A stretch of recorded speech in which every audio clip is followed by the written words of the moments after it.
Before my dad, C.W. Allen, and I moved to Reno in 1992, we worked with a company that was based here that formed business trusts and Nevada corporations.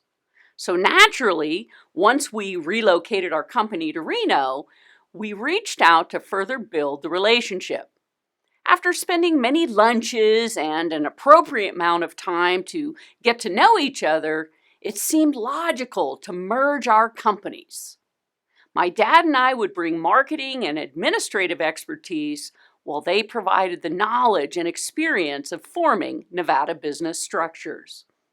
We proudly formed Granite Business Services Nevada LLC.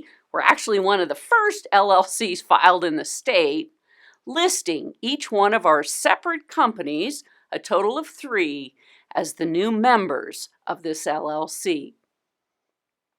This relationship lasted exactly 1 year. We learned the hard way about ownership issues. Every idea we presented was voted down. Every plan or decision ever made was always in favor of the other 2 members. Of course, my dad and I were getting super frustrated.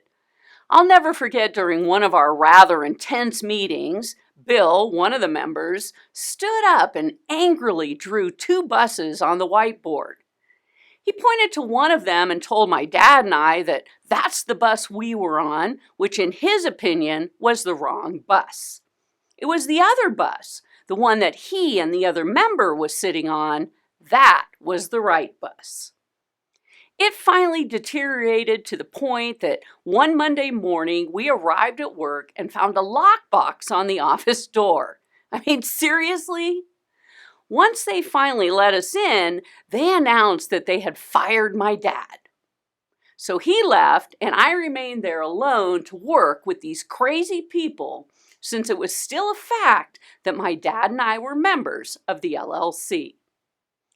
After one long, grueling month, I was fed up and called my dad in tears, begging him to come get me. At first, they said I couldn't take anything because all of the assets were now the assets of the LLC. I was furious. I told them to try and stop me as I ran through the office, ripping stuff down from the walls and throwing whatever I could determine was originally ours into several boxes. I dragged the boxes to the curb and waited for my dad to get there with his truck. Well, long story short, we ended up suing each other. You see, going into business with people you know, like, and trust are key elements required for any relationship. The difference is when you extend your hand in earnest and agree that you now accept the financial, legal, and even moral responsibility of the other person. We had an unfortunate experience that cost us a lot more than just time and resources. We also had to accept the fact that the only way we could salvage any value within the business was by actually severing the relationship. Think about it. If you go into business with someone else, isn't it almost like you're getting married?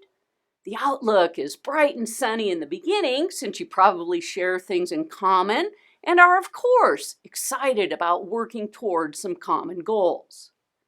And then when it's over, thunder and lightning, it can be one ugly divorce.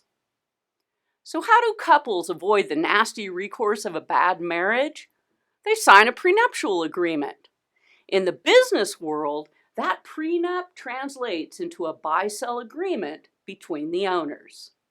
Did we learn the painful consequences of not having a buy-sell agreement? Absolutely, but you don't have to. This then should come as no surprise why I highly recommend that whenever you decide to enter into a partnership to combine forces in business, that you at least go in with your eyes wide open.